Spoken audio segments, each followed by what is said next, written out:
Alors, bonjour à toutes et à tous. Merci d'être là. Nous avons un tout petit peu de retard, donc on va essayer d'aller un tout petit peu plus vite. Je suis évidemment extrêmement contente de modérer cette table ronde dont le thème, me semble-t-il, colle parfaitement, je dirais même littéralement, au titre des entretiens de cette année. Où va le monde ? Où vont les gens du monde? Où va tout le monde? Nous allons parler de migration. Alors, nous avons l'immense chance aujourd'hui d'avoir, pour en discuter, deux immenses spécialistes. Tout d'abord, Catherine Witold de Wenden, qui est directrice de recherche émérite au CNRS. Elle est juriste et politologue et elle a publié une quantité incroyable de livres. Je n'en citerai que deux. Tout d'abord, Atlas d'immigration, je cite celui-là parce qu'il est en vente juste derrière vous, de même que Des idées reçues sur l'immigration, publié chez l'Harmattan en 2022. J'ai également à côté de moi Michel Agier, anthropologue, directeur d'études à l'EHESS, membre du Centre d'études des mouvements sociaux et directeur de recherche émérite à l'Institut de recherche pour le développement. Lui aussi est l'auteur d'une quantité extraordinaire d'ouvrages. Et pour ne pas faire de jaloux, je vais aussi n'en citer que deux, qui sont également en vente ici. La peur des autres, essai sur l'indésirabilité, chez Rivage 2022, et L'immigrant et nous, éloge de Babel, CNRS édition en 2023.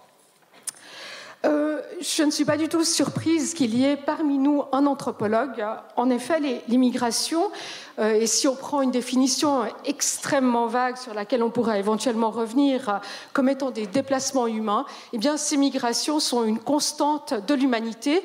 J'ai des amis, oui, ça m'arrive, voilà, préhistoriens, qui m'ont attesté la présence de migration préhistorique. Moi-même, en tant qu'historienne, eh bien, j'ai pu constater que c'était un phénomène extrêmement courant. Il y a d'ailleurs une très abondante historiographie sur le sujet.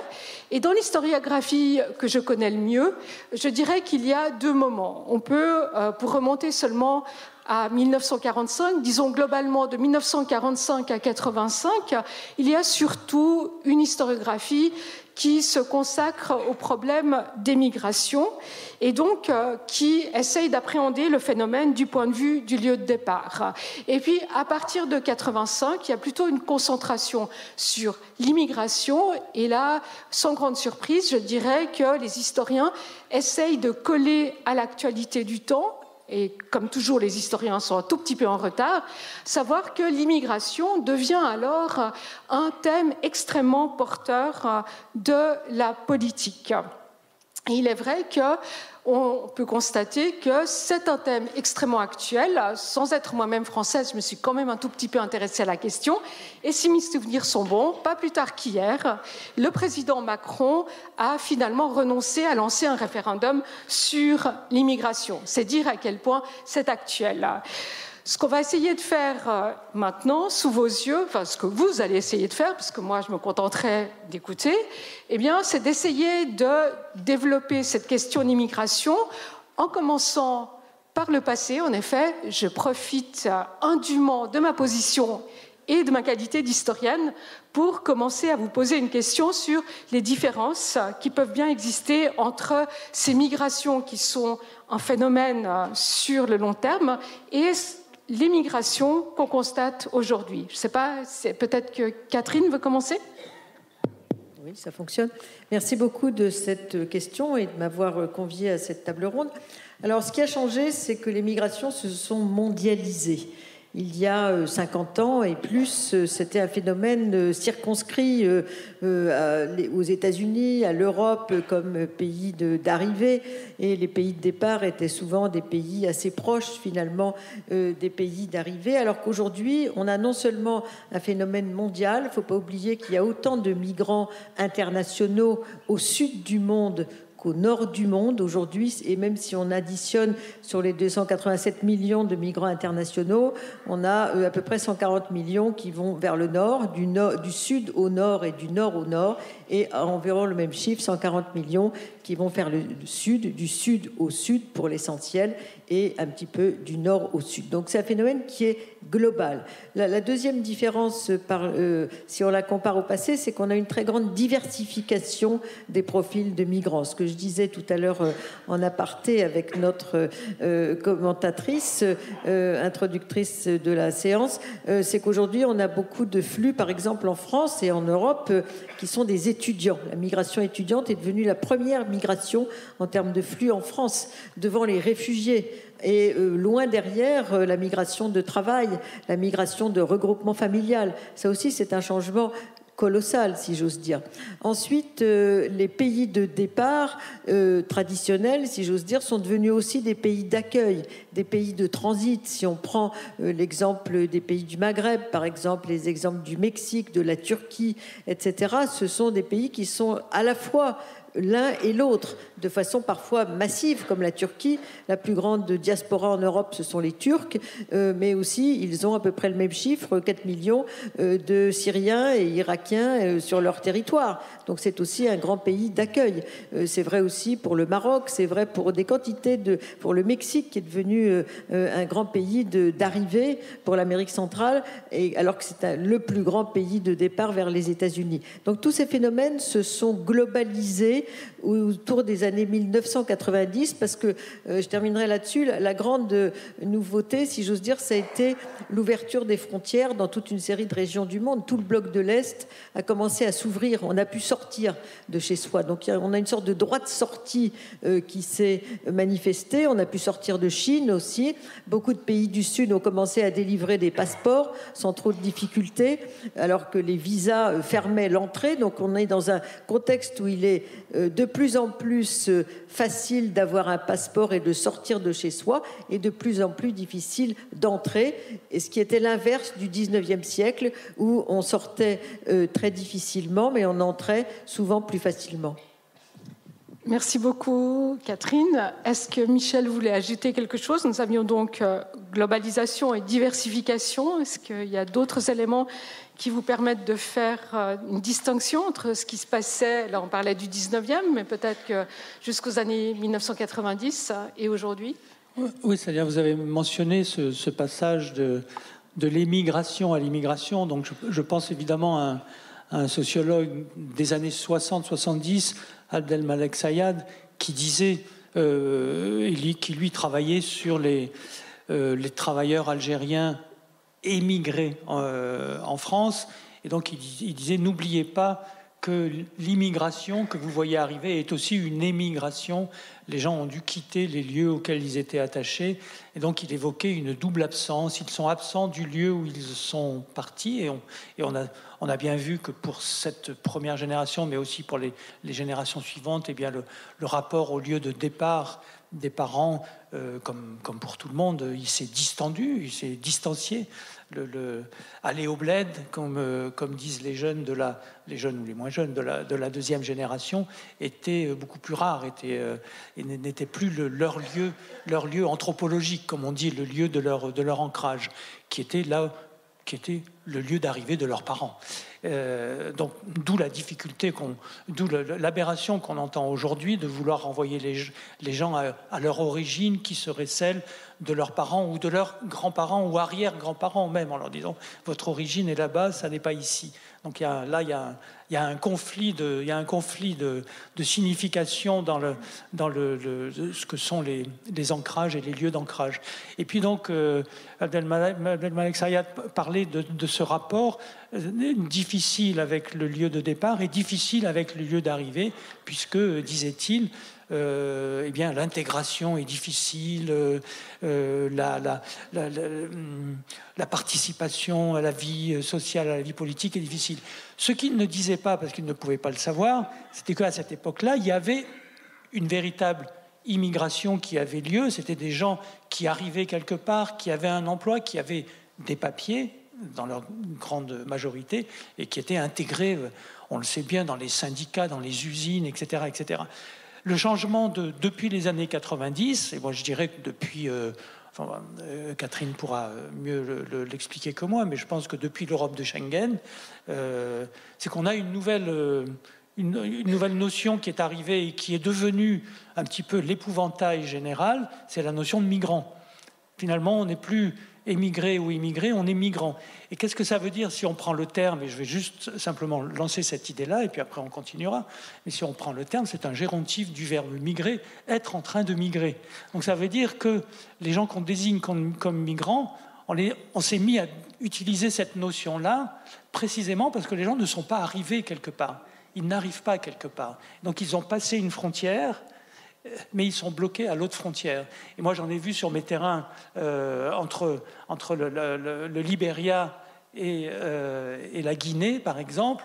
Vous aviez la frontière de sortie donc au moment de la guerre de Libéria-Sierra Leone, dans les fin des années 90, début des années 2000. Eh bien, vous avez deux frontières à cet endroit-là. Vous avez une première frontière qui est la sortie du Libéria, et 200 mètres plus loin, vous avez l'autre frontière qui est l'entrée en Guinée. Et entre les deux, il y a deux immenses tentes de Médecins sans frontières qui récupèrent finalement les gens qui sont entre les deux frontières et qui attendent. Les uns vont aller jusqu'à l'autre frontière de Guinée et dire « oui, d'accord, on veut bien aller dans les camps », puisque c'est ça le sort qui les attend. Et les autres ne disent rien, attendent et vont essayer de passer clandestinement, comme on dit en France, par un autre coin, pour aller se retrouver dans les villages et aller se faire intégrer, se faire accepter dans les villages, où là, on a tout ce mécanisme de l'hospitalité citoyenne qui marche aussi, bien évidemment, dans les villages en Afrique, entre des pays, des régions voisines de part et d'autre d'une frontière. Ça n'est pas difficile, puisque les gens parlent la même langue, ont des liens éventuellement de parenté, etc. Et donc, on voit bien que là, il y a cette entre-deux frontières, il y a ce statut du migrant qui est cette nouveauté problématique, et très problématique, émotionnellement aussi très dur, quand on parle des migrations d'un côté pour ou contre, etc. Cette notion de migrant, elle est très chargée, mais effectivement, elle correspond à des politiques publiques qui ont considérablement changé et pour qui les personnes qui arrivent sont souvent, ne sont pas souvent bienvenues. Voilà. Avant d'en arriver aux politiques publiques, j'aimerais savoir si peut-être Catherine voudrait élargir encore le spectre des difficultés qu'opposent ces immigrants qui sont pour leur pays d'origine évidemment des émigrants et qui en réalité se retrouvent dans cette position de migrants tout court. La migration, c'est un phénomène, j'ai dit tout à l'heure qu'il était global, mais il est aussi structurel. C'est un mouvement de fond du monde. Donc on n'arrêtera pas les migrations, quelles que soient les politiques migratoires qui sont proposées. Et d'ailleurs, on a constaté, chiffre en main, que quels que soient les présidents de la République que nous avons eu, par exemple en France depuis 20 ans, eh bien, on a eu une montée lente et continue des phénomènes migratoires. Donc les politiques ne sont qu'un tout petit facteur qui peut affecter les migrations, mais la réalité, c'est que ce sont des phénomènes très profonds du monde, les inégalités du développement humain, la dimension démographique, les crises politiques qui génèrent des réfugiés, les thématiques environnementales, la jeunesse du Sud par rapport aux pays du Nord, etc. Tous ces phénomènes, les réseaux des nouvelles technologies, les diasporas qui sont aussi un facteur qui incite à la mobilité transnationale, tous ces facteurs-là expliquent l'attraction de la mobilité et au sud du monde, mais au nord aussi, bien sûr, la mobilité est un phénomène interprété comme un facteur de modernité. Celui qui bouge pas, qui reste dans son coin, c'est pas celui qui est dans le mouvement du monde, si j'ose dire. Donc les gens du Sud nous ressemblent de plus en plus, ils sont de plus en plus scolarisés, de plus en plus urbains, ils veulent faire comme nous, c'est-à-dire s'installer dans la mobilité. Et le défi, c'est que cette mobilité, elle est rendue difficile. Les 2/3 de la population de la planète ne peuvent pas circuler librement parce qu'ils sont soumis à des visas. Et donc, il s'agit de contourner ces visas si on veut entrer dans cette mobilité avec les phénomènes de trafic, de passage, la sécurisation des frontières, les murs qui ont été beaucoup étudiés par mon voisin Michel Agier, et toute une série de campements de gens qui sont dans une situation où ils ne savent pas s'ils vont pouvoir aller plus loin, rester sur place ou repartir chez eux. Donc ça, c'est un phénomène qui est véritablement mondiale, et alors que, en fait, la migration, c'est un facteur de développement pour les personnes, pour les pays de départ, pour les pays d'accueil, mais le défi, c'est que les pays d'accueil, souvent, sont très réticents face à cette réalité, veulent essayer de bloquer ce mouvement de fond du monde, et le défi pour ces sociétés d'accueil, c'est l'hospitalité. La question, on l'a vu pendant la crise syrienne de 2015, crise de solidarité entre les pays européens, crise d'hospitalité aussi, et donc ces phénomènes sont quelque chose qui va nous accompagner tout au long de ce siècle, même si on est dans un espace qui n'est pas un espace religieux ici. Je cite quand même le pape François, qui est détesté par un certain nombre de catholiques très très très pratiquants. À Marseille, le 23 septembre 2023, il dit: le phénomène migratoire n'est pas tant une urgence momentanée, toujours bonne à susciter une propagande alarmiste, mais un fait de notre temps. Et donc il fustige l'indifférence et la peur dans une Europe tentée par le repli face aux migrants, et il craint que la Méditerranée devienne le tombeau de la dignité. Donc tous ces phénomènes-là sont très mal acceptés, si j'ose dire, par l'opinion publique, ou la façon dont elle est interprétée par les décideurs, qui en ont fait une sorte de prêt-à-porter dans un certain nombre de partis politiques, ce qui explique finalement les réponses qui sont faites à ce phénomène mondial.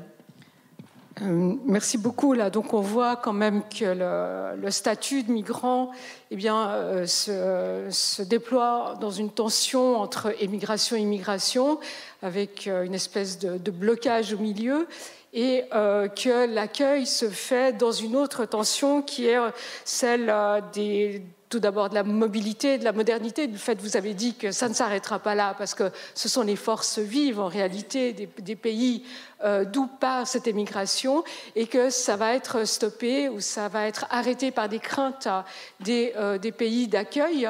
Comment expliquez-vous ces craintes et comment est-ce qu'elles se traduisent en termes de politique publique ?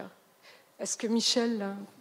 Oui, alors moi j'ai consacré un ouvrage, un petit livre à traiter de cette question qui s'intitule « La peur des autres » et qui part du principe que, dans toute humanité, dans toute société, la peur existe. Ça n'est pas mal d'avoir peur, et on a peur des phénomènes météorologiques, climatiques, on a peur du lendemain, comme on dit, on a les peurs sociales, on a peur de mourir quand il y a une violence, quand il y a la guerre, évidemment.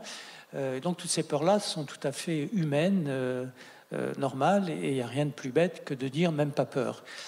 En revanche, il y a un autre élément qui est celui des usages de la peur ou des politiques de la peur. Alors, je prends un exemple, puisque le mot a été utilisé par Catherine. Prendre l'exemple du mot hospitalité.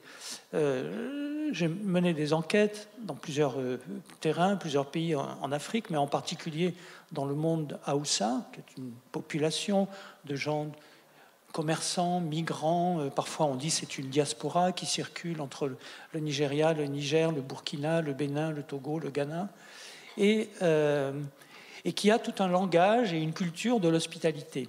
Et donc ça m'a intéressé, donc là je ne vais pas développer ça maintenant, ça serait un peu long, mais ce que je veux relever, c'est que dans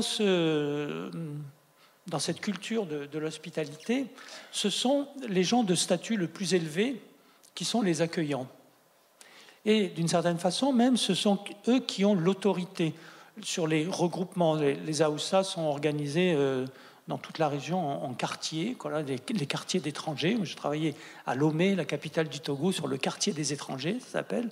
Et donc, dans ce quartier des étrangers, ces personnes qu'on appelle les maïguidas, les chefs de maison, qui sont aussi les patrons, qui sont aussi les dirigeants, les gouvernants de cette population, eux désignent l'étranger en disant, en gros, nous avons les mots, nous avons les lieux, nous avons les principes pour les accueillir.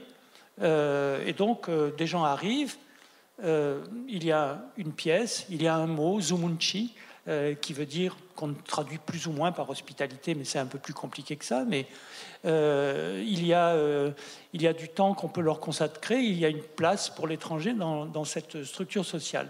Mais surtout, ce que je veux dire, c'est que ces personnes qui ont l'autorité disent aux membres de la communauté, eh bien, vous voyez, on les accueille, il n'y a pas de problème, et donc il n'y a pas de pagaille.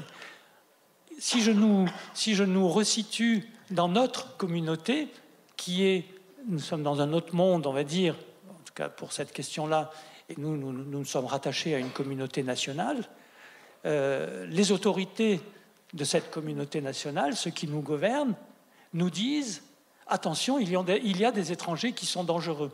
Attention, ces gens-là, vous devez en avoir peur. » Quand on désigne les Syriens, par exemple, ça a été évoqué, on dit, on va pouvoir en accueillir, mais pas trop, on va faire attention. Ou bien, lorsque ce navire humanitaire recueille 280 personnes en Méditerranée, que l'Italie refuse de laisser accoster, que finalement des organisations, des associations, les médias protestent et demandent au gouvernement français d'accueillir, de laisser accoster le bateau, la réponse de notre ministère est de dire on va les laisser arriver, mais ça ne sera pas réellement les accueillir. On va dire que le lieu où ils vont arriver n'est pas exactement le territoire national, c'est un autre lieu. Donc ça veut dire ces gens-là sont indésirables.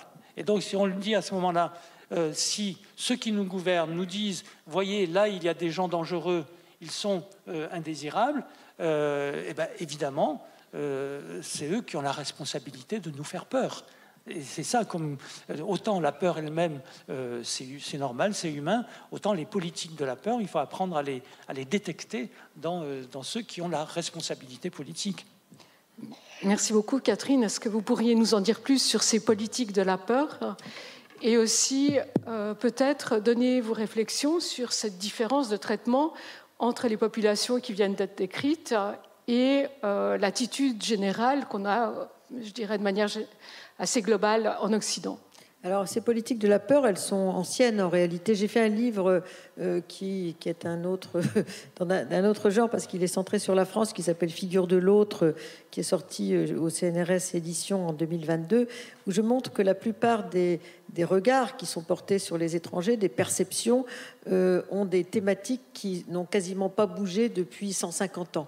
Même la thématique du terrorisme, par exemple, qui nous paraît récente comme facteur de peur, eh bien, elle existait déjà au XIXe siècle, où on craignait les syndicalistes, surtout les syndicalistes dans le monde du travail, bien sûr, mais surtout les anarcho-syndicalistes, les anarchistes, etc.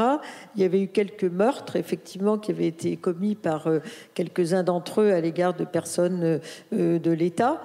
Et donc, même cette thématique-là existait au XIXe siècle. La crainte de la concurrence sur le marché du travail, qui a été très utilisée en France, par exemple, par divers partis politiques, y compris à gauche, eh bien, c'est une thématique qui existait dans Zola, dans Germinal, où on voit la crainte contre les Belges qui vont être des briseurs de grève. On a tué des Italiens à Aigues-Mortes en 1893 parce qu'on considérait qu'ils étaient des concurrents pour ceux qui travaillaient dans les salines du Midi avec les Français. Le thème de l'invasion qu'on a vu utiliser, eh bien, ce thème, il existait déjà dans les journaux, dans la presse de la fin du XIXe siècle, notamment dans un journal L'Économiste français, relativement sérieux. Donc, toute une série de thématiques qui ont animé le regard sur l'autre, la perception de l'autre. Il y a une très grande fixité. Même le thème de Zemmour, eh bien, c'est un vieux thème de l'extrême droite, l'idée que c'est la fin le déclin de l'Occident, etc., et que donc on est dans on peut craindre pas seulement pour notre population, pour nos valeurs, pour toute une série d'éléments. Donc tout ça, ce sont des très vieux thèmes en réalité. Donc ça anime les politiques migratoires. Les politiques migratoires migratoire, elle s'inspire énormément des sondages, elle s'inspire énormément du prêt-à-penser qui a été planté, si j'ose dire, dans le décor politique et qui s'est largement étendu dans toute l'Europe à l'extrême droite et qui aujourd'hui est un élément central par rapport auquel se positionnent les politiques publiques concernant l'immigration. Il faut regarder le pacte européen sur l'immigration et l'asile qui va être finalisé en 2024. Les 2/3 de ce pacte, c'est du sécuritaire, avec des formules, des politiques proposées qui, pour la plupart, n'ont aucune efficacité, qui ont déjà été explorées depuis 30 ans. Les politiques de retour, les politiques d'externalisation des frontières avec les pays voisins, les politiques également de développement. Ça, ce sont des formules qui sont sans doute pour l'opinion publique, pour leur faire croire qu'on fait quelque chose, mais en réalité, on ne fait pas grand-chose. Et de même dans les politiques nationales, y compris dans le débat sur la loi Darmanin en cours, l'essentiel, c'est du sécuritaire. Je pense que les décideurs savent très bien qu'ils ne pourront pas mettre en œuvre tout ce qu'ils proposent, surtout les reconductions à la frontière, les OQTF. Aujourd'hui, on est dans 5 à 8% selon les années d'obligation de quitter le territoire réalisé, parce que c'est très compliqué à mettre en œuvre. On pourra en débattre s'il y a des questions, mais l'idée de 100% d'OQTF qui avait été annoncée par notre ministre de l'Intérieur, c'est complètement irréaliste. Donc on est dans une politique d'opinion. On n'est pas du tout dans une politique qui veut véritablement être efficace, mais qui veut répondre à ce que les politiques croient eux-mêmes qu'est l'opinion publique sur ce sujet. Même si on regarde des tout petits sondages sur des sujets très spécifiques concernant l'immigration, on constate que cette dite opinion, elle est bien au-delà, elle a moins peur d'une certaine façon que l'exploitation de la peur telle qu'elle est utilisée dans les politiques publiques, notamment sur le droit de vote local des étrangers, sur les mariages mixtes, sur toute une série de sujets. Mais alors, puisque vous dites que cette politique est inefficace, qu'en plus elle se fonde sur des sentiments qui, en réalité, n'existent pas, comment est-ce que vous expliquez le succès de ces politiques ? Succès, je veux dire public. Oui, alors elles n'ont pas vraiment de succès. D'ailleurs, succès auprès du public. Ah oui, comme la plupart de ces politiques n'arrivent pas à atteindre leur but, c'est-à-dire contrôler les frontières. On ne peut pas imaginer que dans un monde qui bouge, tel pays réussirait nationalement à contrôler ses propres frontières de façon parfaite. Eh bien, ça crée un sentiment de frustration qui est exploité par l'extrême droite et qui donc fait de la surenchère sur cette sécurisation des frontières, puisqu'on n'arrive pas à appliquer tout ce qu'on a proposé dans la politique précédente. Alors, ce qui fait le succès de ces effets d'annonce, notamment, c'est finalement le sentiment précisément d'accentuer la place de l'étranger indésirable. Et on favorise l'indésirabilité avec tous les droits qu'on refuse, et les gens se retrouvent dans la rue parce qu'on leur a refusé tel ou tel droit, etc. Je ne vais pas y revenir, mais finalement, cette xénophobie dans des périodes d'incertitude, on est dans un monde d'incertitude, comme j'ai pu l'entendre depuis ce matin, ça crée effectivement le sentiment que quand on n'a plus rien, eh bien les propositions sur l'autochtonie, sur le racisme différentialiste, la préférence nationale, tout ça, ça rassure les gens. Ils n'ont plus rien, donc ils se disent, il me reste au moins le fait d'être d'ici, je suis du coin. Tandis que l'autre, il est un peu moins français que moi parce qu'il n'est pas du coin, par exemple, ou il n'est pas du tout français parce qu'il est étranger, etc. Le fait de mettre l'accent sur donc des droits qui seraient différenciés pour des nationaux et des étrangers, ce qui est le programme du Rassemblement national, s'il arrive au pouvoir. Toutes ces politiques d'exclusion flattent d'une certaine façon un certain nombre de gens qui sont un petit peu déboussolés par la mondialisation. D'ailleurs, souvent, ils croient que ce sont les élites qui ont voulu leur apporter ce monde cosmopolite qu'ils ne comprennent pas et que ces élites veulent leur imposer ce monde cosmopolite où ils ne sentent pas se retrouver une place.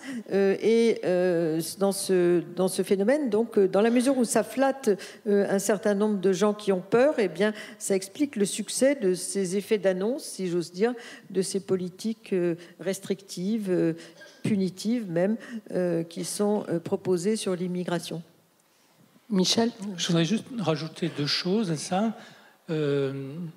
La première, c'est le baromètre du CNCDH, la Commission nationale des droits de l'homme, qui publie un baromètre tous les ans depuis le début des années 80 jusqu'à aujourd'hui, et qui constate que d'année en année, la population française est davantage tolérante à la différence, beaucoup moins raciste, beaucoup moins antisémite, beaucoup moins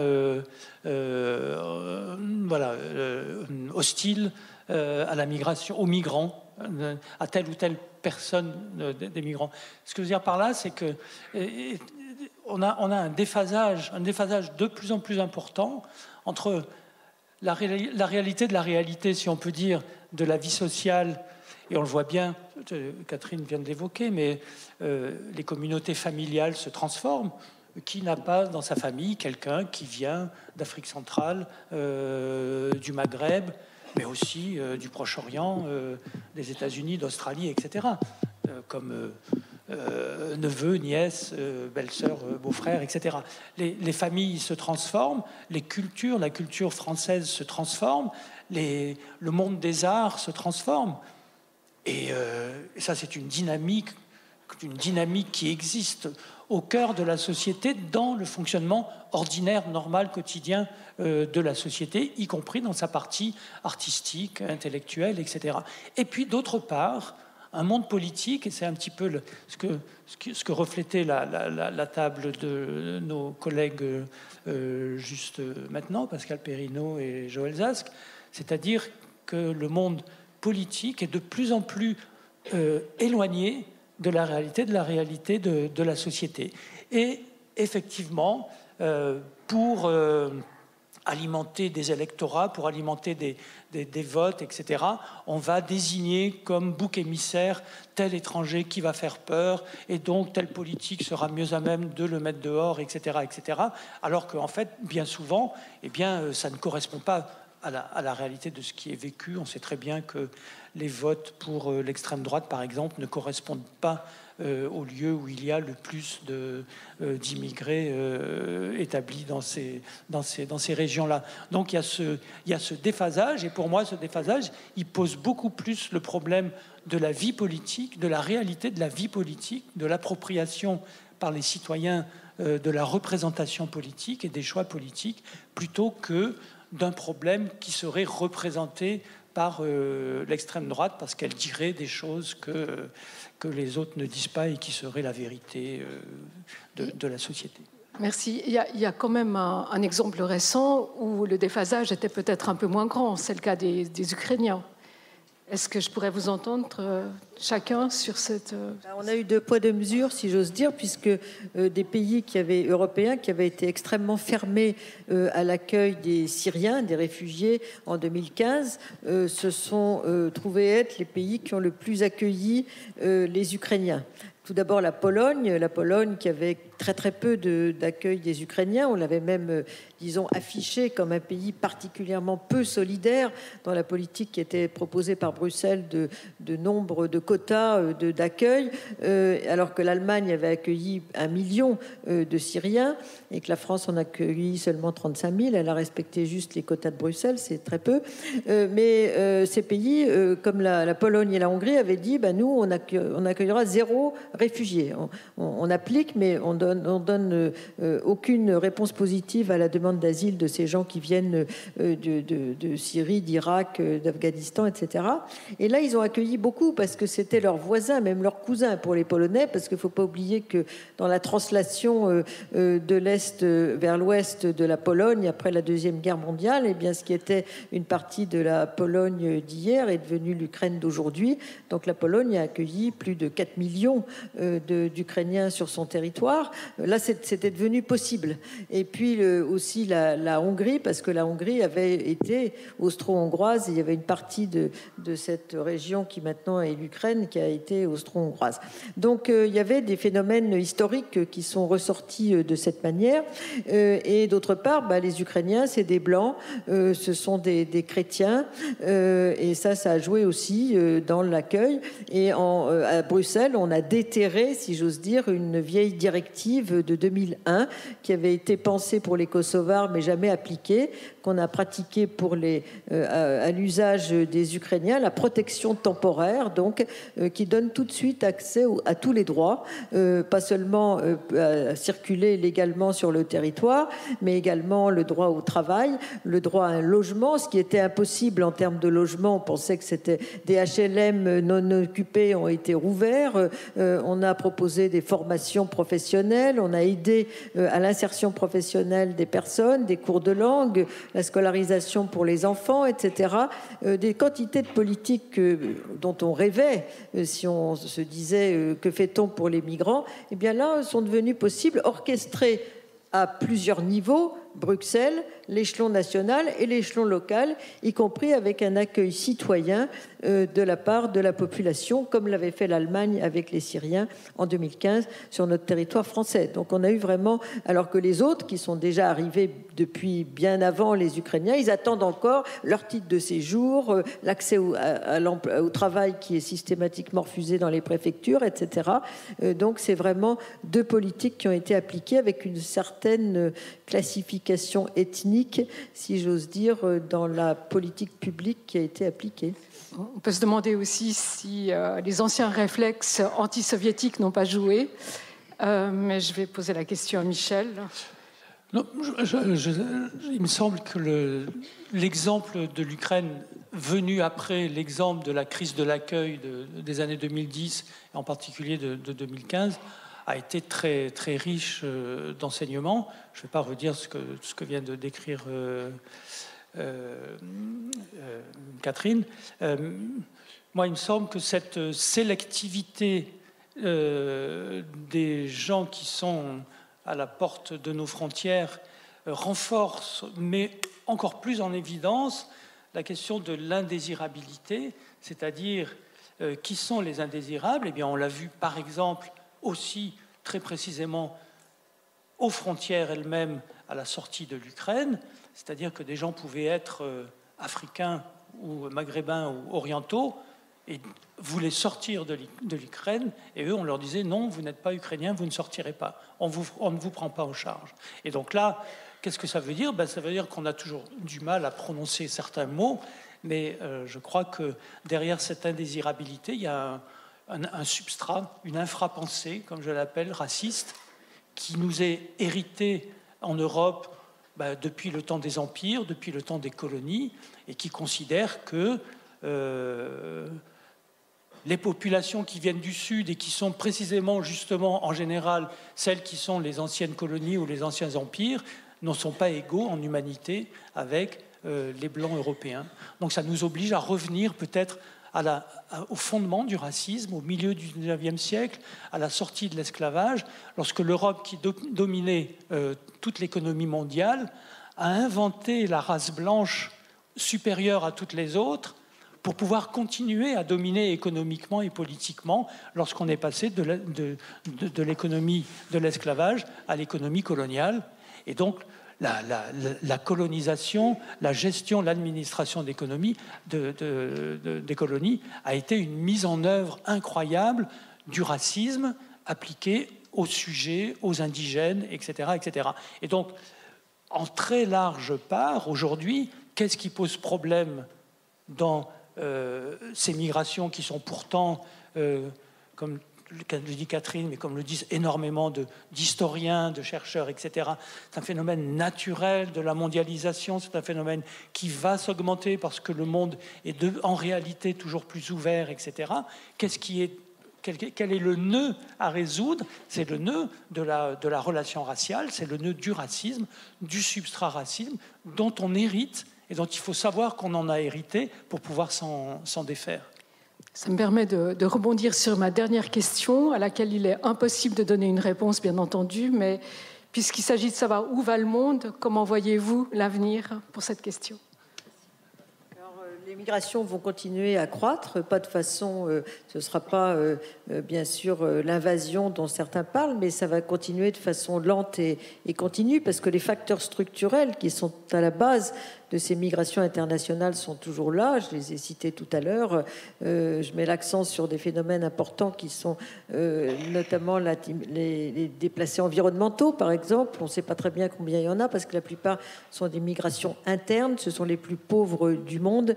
Souvent, ils restent dans leur pays, mais ils partagent, parfois, ils traversent des frontières. Donc, on les évalue à autour de 60 millions environ, mais avec beaucoup de points d'interrogation. Donc ça, c'est un phénomène qui va croître, qui viendra peut-être pas jusque chez nous. C'est plutôt une migration sud-sud qui cherche des modes de vie équivalents à celui qu'ils ont quitté avant les difficultés ou les catastrophes environnementales auxquelles ils sont confrontés, par exemple. On va avoir sans doute, compte tenu du chaos mondial qui a été évoqué, d'autres réfugiés. On a déjà des pics de réfugiés très importants, parfois dont on parle très peu. Il ne faut pas oublier que 7 millions de Soudanais ont quitté leur pays récemment. C'est des chiffres qui atteignent l'Afghanistan. On a eu 6,5 millions d'Afghans qui ont quitté leur pays, qui atteignent également, qui ont dépassé le Venezuela, qui est autour de ces mêmes chiffres, parmi les records mondiaux. La Syrie aussi, bien sûr. On est autour de ce même chiffre de 6,5 millions. Donc on a des pics comme ça mondiaux et d'autres qui vont croître, bien sûr. On a également la mobilité des jeunes qui n'ont pas d'accès à non seulement à un emploi au sud, mais aussi la possibilité de réaliser leur projet de vie. La plupart de ceux qui bougent, ce ne sont pas les plus pauvres. Comme je le disais, ils restent dans leur région, notamment les déplacés environnementaux. C'est des gens qui ont les moyens de penser que chez eux, il n'y a aucun espoir professionnel, aucun espoir comme liberté de vie. Donc, tous ces gens, ils cherchent la paix, très souvent, c'est ce qu'on voit dans les entretiens, mais aussi, ils cherchent pouvoir réaliser leur projet de vie. Donc ça, c'est un phénomène qui croît avec les progrès de la scolarisation et les progrès de la santé, la jeunesse de la population, l'urbanisation galopante de la planète. En un siècle, l'Afrique sera passée de 70% de ruraux à 70% d'urbains en 2050, par exemple. Tous ces phénomènes contribuent à plus de migration. Alors, quelles seront les politiques migratoires? C'est difficile à dire, mais ce qui est clair, c'est que les politiques migratoires qui n'ont pour ambition que d'être des politiques nationales consistant à contrôler seulement leurs frontières sont de toute façon vouées à l'échec. Et donc, il faut une dimension beaucoup plus large pour les politiques migratoires. Même la dimension européenne est insuffisante à l'échelle mondiale et souvent cette politique européenne, elle est très fragile, elle est même peu crédible. Frontex, par exemple, dont le budget a été multiplié par 100 depuis sa création en 2004, aujourd'hui n'a fait aucun bilan parce que sans doute c'est un peu difficile de dire avec tant d'argent on a fait si peu.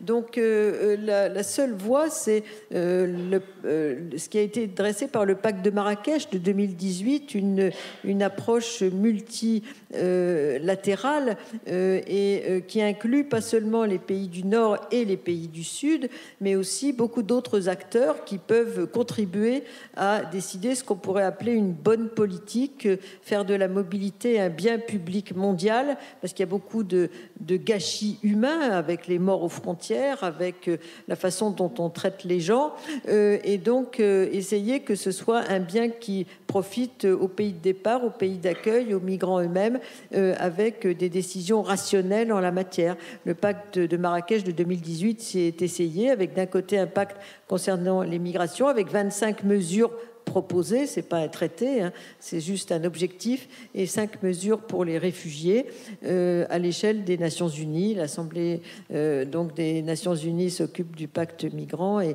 le HCR veille sur le fil rouge concernant les réfugiés. Mais pour l'instant, il a peu de crédibilité. Il est même parfois en contradiction avec les politiques nationales qui sont adoptées. Michel, est-ce que je peux vous laisser réagir aussi? Je poursuivrai la phrase de Catherine, c'est-à-dire qu'effectivement, il faut arriver à quelque chose au niveau mondial, puisque le phénomène des migrations internationales se développe à l'échelle mondiale. Il faut arriver à une capacité à faire de la politique au niveau mondial, et ça, c'est ce qu'on appelle la cosmopolitique. Alors, si je prononce le mot, c'est pour le mettre dans les débats, tout en sachant qu'en général, on me répond toujours, mais ça, c'est une utopie, ça n'existe pas, ça ne va pas exister, etc. Parce qu'effectivement, aujourd'hui, le fonctionnement des organisations internationales, et bien précisément, elles sont internationales et elles sont très largement nationalistes ou nationalisées ou pensées d'une manière, selon le terme d'Ulrich Beck, avec le nationalisme méthodologique. On pense le monde à partir du filtre national. Or, on sait bien que pour un certain nombre de problèmes, les questions climatiques, les questions de migration internationale, les questions de santé globale, ça passe inévitablement par des politiques mondes. Des politiques mondes, c'est-à-dire des politiques à l'échelle mondiale. Alors, on en est très loin, je veux bien entendre qu'on en est très loin, mais il y a peut-être un pas, et là les anthropologues ou l'anthropologie peut aider à faire ce premier pas, c'est de dire... peut-être que si ça se passe très très mal entre les États, peut-être qu'entre les sociétés, ça ne se passe pas aussi mal que ça. Et peut-être que si on compare comment les différentes sociétés pensent la société et pensent leur place dans la société, on a quelques clés pour sortir, pour ouvrir la frontière vers un avenir plus heureux. Par exemple, on voit bien que dans de nombreuses langues et de nombreuses sociétés, donc, et de nombreuses cultures, il y a des mots qui ressemblent aux nôtres quand on dit hospitalité. Il y a des mots dans la langue Haoussa que je connais, qui est Zumunchi, qui nous aide à compliquer un petit peu le processus de l'hospitalité, ça le décrit davantage. Il y a un mot dans la langue Wolof, Sénégal, qui est Teranga, qui associe le don et le contre-don, pourquoi pas avec l'étranger, dans un rapport qui peut être un rapport économique et qui peut nous aider à penser, par exemple, l'économie sociale et solidaire à une échelle plus grande que la seule échelle locale ou bien sûr nationale. Et puis un mot, voilà, il y en a beaucoup d'autres, mais un dernier que je veux juste évoquer, le mot Ubuntu, qui est de la langue Xhosa, qui maintenant est internationalement connue, reconnue, qui est reprise par exemple en Colombie par les forces de paix qui ont repris le terme d'Ubuntu et qui veut dire peut-être ce qu'on pourrait peut-être traduire en français par la vie commune de tous. Et quand on demande aux gens d'expliquer ce qu'ils veulent dire par Ubuntu, il dit « je suis parce que nous sommes ». Et voilà, c'est une manière comme ça de penser la solidarité. On a en français le mot solidarité. Eh bien, Ubuntu, ça complique un petit peu, ça décrit davantage le mot solidarité.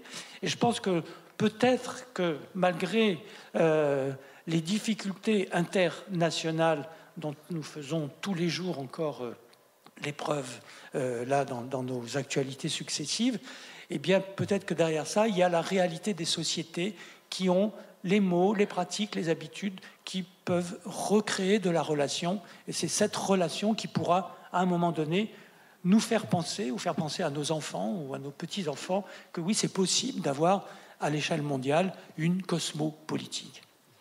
Merci infiniment. Donc, on avait commencé...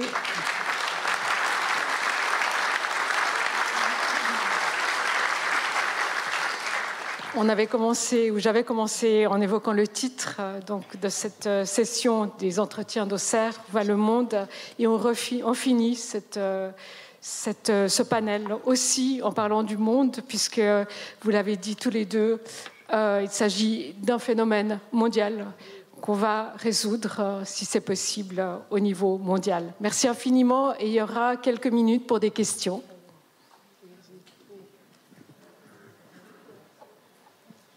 Je ne vous vois pas beaucoup, mais assez, je crois.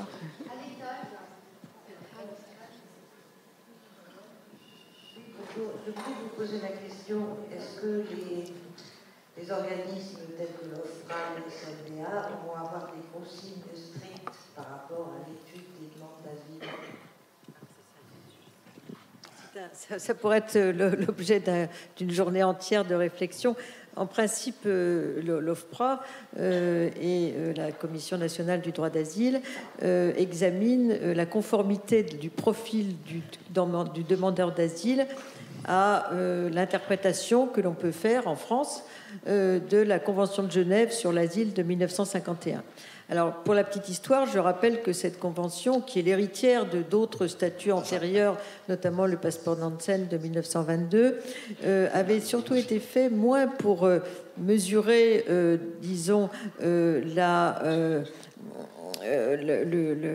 situation de la personne au regard de la maltraitance qu'elle pouvait avoir, dont elle pouvait avoir été l'objet, que pour donner un statut statut à des gens qui n'en avaient plus après la Première puis la Deuxième Guerre mondiale. Donc la question de donner un statut était centrale, et jusqu'aux années 1980, 80% des gens obtenaient l'asile. On n'en parlait même pas, tellement ça allait de soi que les demandeurs d'asile devaient avoir le statut. Aujourd'hui, on est fixé sur la notion de persécution qui est citée dans la Convention de Genève, ou de crainte fondée de persécution pour examiner la demande d'asile. Sauf que, toujours dans le passé, on était dans le système de la bipolarisation du monde, donc il y avait une image très positive pour tous ceux qui venaient du bloc de l'Est, si j'ose dire, qui étaient accueillis à bras ouverts, souvent comme individus, même si dans le passé, on a aussi accueilli, mais moins souvent, des groupes entiers. Ça a été le cas d'abord des Arméniens, mais avant la Convention de Genève, mais par exemple des gens les Vietnamiens, les fameux dits boat people, donc à la fin de la guerre du Vietnam. On était sur cette... Et maintenant, il y a encore une façon encore plus stricte d'interpréter la notion de persécution ou de crainte fondée de persécution, avec des notions nouvelles qui sont la notion de pays, donc de crainte non fondée, donc la notion également de pays sûrs, de pays tiers sûrs, d'où on ne peut pas demander l'asile. Donc il y a une approche très, très restrictive. Et puis, dans des travaux qui ont été faits, notamment d'une chercheuse qui s'appelle Karen Akoka, on s'aperçoit qu'il y a quand même une certaine hiérarchisation. Si on est africain, en gros, on a 10% de chances d'obtenir l'asile, alors que si on est afghan, on a 50 à 60%. Si on est d'autres origines, aujourd'hui, on peut avoir à peu près pareil pour les Syriens, qui a été autour de 55% en France. Donc, vous voyez, il y a quand même une hiérarchisation des origines. Il y a d'un côté le bon réfugié et de l'autre côté le tricheur, si j'ose dire, ou le supposé tricheur. Et à cela s'ajoute, mais là on est dans les zones grises de la politique qui se mélange avec la politique d'asile, que fait-on de gens qui viennent de pays amis, de pays avec lesquels on fait du commerce d'armes ou du commerce tout court, et avec des dictateurs à la tête de ces pays? Très souvent, ces gens ont peu de chances d'obtenir l'asile, parce qu'on ne peut pas dire à ces gens, vous savez, chez vous, ça va tellement mal qu'on a donné l'asile à 80% des personnes. Donc, ils sont parfois un peu les otages, si j'ose dire, des pays avec lesquels chaque pays européen peut entrer en commerce, comme on aurait dit autrefois. Et ces appréciations sont très différentes d'un pays européen à l'autre. Ce qu'on a pu voir, c'est que avec le même profil, par exemple, beaucoup d'Algériens de la crise de 95 en Algérie ont obtenu le statut d'asile au Portugal, qu'on leur a refusé en France. On leur a donné une protection temporaire parce qu'on s'est dit, si on en accepte un certain nombre, beaucoup d'autres vont venir aussi. Donc, donnons-leur un statut pas trop protecteur ni définitif. Et c'est pareil pour d'autres appréciations entre l'Allemagne et la France, etc., pour des gens qui viennent d'Asie. Donc, en fait, il y a des dimensions politiques quand même, malgré disons, le mandat qui est celui de l'application de la Convention de Genève. Et pour terminer sur la Commission nationale du droit d'asile, jusqu'à une réforme récente, il y avait plus de réponses positives en appel, c'est-à-dire la Commission nationale du droit d'asile, qu'en première instance à l'OFPRA. C'est comme si on mettait en nettoyant une pièce, on met les papiers dans la salle d'à côté, puis on va charger la salle d'à côté de faire le tri. Donc c'était comme ça. C'est un peu moins vrai aujourd'hui parce qu'on a accéléré la procédure à l'OFPRA. On va peut-être essayer de prendre une deuxième question. Vous avez tout à l'heure, en début d'intervention, parlé de la migration estudiantine. Est-ce que vous ne pensez pas que d'aider à l'épanouissement d'universités dans les pays d'origine permettrait de modérer cette migration, ce qui n'aurait pas un effet non négligeable sur la migration globale, et qui éviterait de piller systématiquement les futures valeurs de ces pays, en retenant chez nous par la suite les élites et en les privant ainsi de ressources importantes? Non, juste, je vais laisser Catherine répondre précisément, mais nous sommes très heureux dans les universités, et c'est une des marques de prestige des universités d'avoir un pourcentage. On fait des compétitions entre établissements d'enseignement supérieur pour savoir qui est le plus attractif pour les étudiants étrangers. toute étrangeté confondue.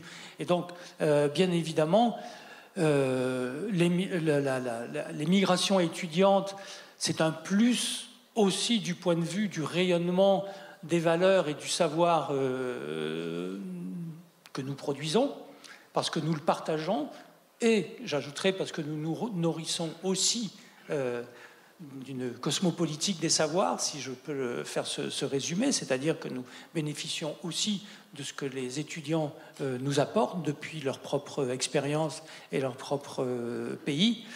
Et donc, de ce point de vue-là, non, je ne crois pas. Au contraire, c'est un facteur d'unification du monde, de favoriser ces migrations étudiantes. Alors, les favoriser dans les deux sens. Moi, je vais beaucoup dans d'autres pays que la France pour faire des séminaires d'enseignement pour des étudiants de différents niveaux, de master, etc., etc. Donc ça, au contraire, cette circulation des savoirs, cette circulation des étudiants et cette circulation des enseignants, c'est très important pour ce partage du monde.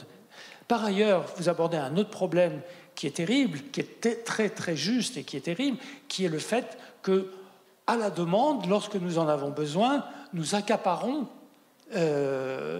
les cadres supérieurs, les médecins, les meilleurs enseignants, etc., des pays qui, eux, en auraient besoin. Et nous les prenons au moment où ces gens sont déjà formés, où parfois les pays ont payé des bourses pour les étudiants et lorsqu'ils deviennent enseignants ou médecins ou ingénieurs, eh bien, ils les perdent. Et là, effectivement, il y a un vrai problème. Je crois qu'on pille l'Europe, et on le voit bien avec les médecins, l'Europe pille les hautes compétences, notamment des pays africains.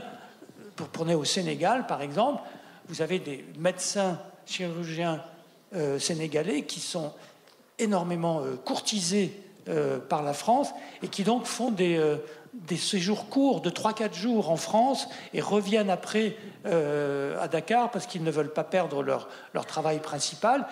Et ça les fait rire. Ça les fait rire, toutes ces histoires de migration. C'est-à-dire, ben, nous, on nous veut tellement qu'on nous fait faire...